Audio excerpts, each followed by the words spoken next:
Carbon-14 has a half-life of 5,750 years. A sample with 99.5% of its original carbon-14 is then how old?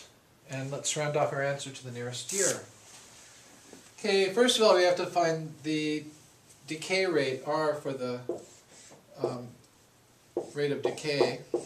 So A of t is equal to the initial amount, which we don't know, I'll call it A naught, times e to the RT, where R is the decay rate.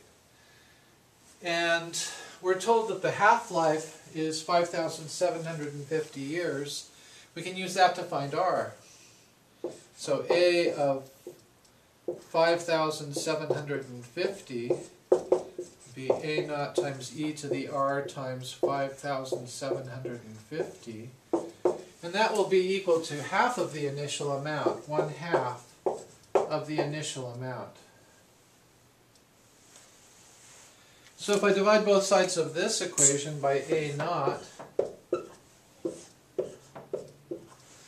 the A naughts cancel from both sides, and we're left with e to the 5,750 times R is equal to 1/2. And 1/2 is the same as 0.5. So now if I take the natural log of both sides, or equivalently write this exponential equation in logarithmic form, the natural log of e to a power is the power. So 5,750 times R is equal to the natural log of 0.5. And dividing both sides by 5,750, we find that R is equal to the natural log of 0.5 divided by 5,750. And this is the decay rate for carbon-14.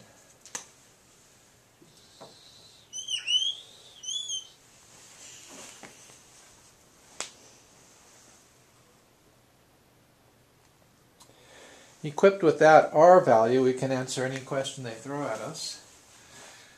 They want to know how old a sample is that has 99.5% of its original carbon-14.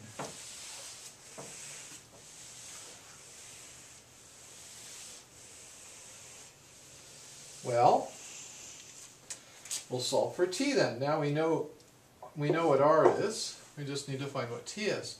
So it has 99.5% of its original carbon-14. That's 0.995 times the original amount of carbon-14. That's 99.5% of it.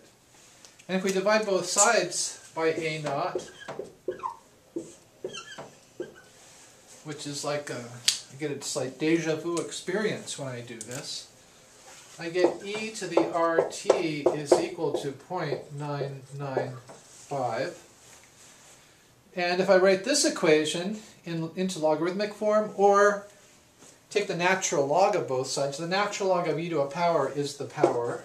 So that'll be natural log of the other side, 0.995.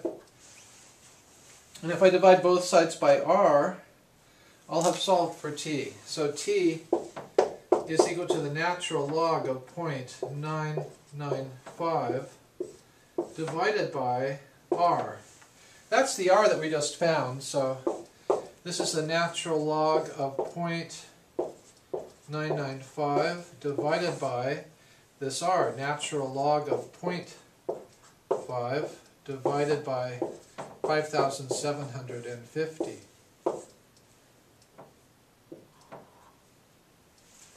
So that's what we need to compute. That's how old the sample is. So let's calculate that.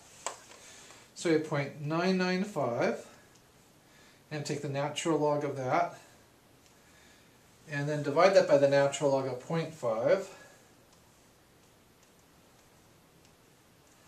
Then multiply that times 5,750.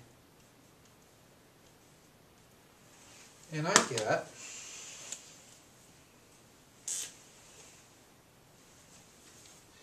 that t is equal to 41.58 0.15 years.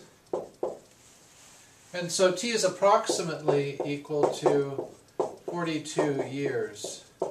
If we round off to the nearest year, we have to round up that 1 to a 2. So to the nearest year, this sample is about 42 years old.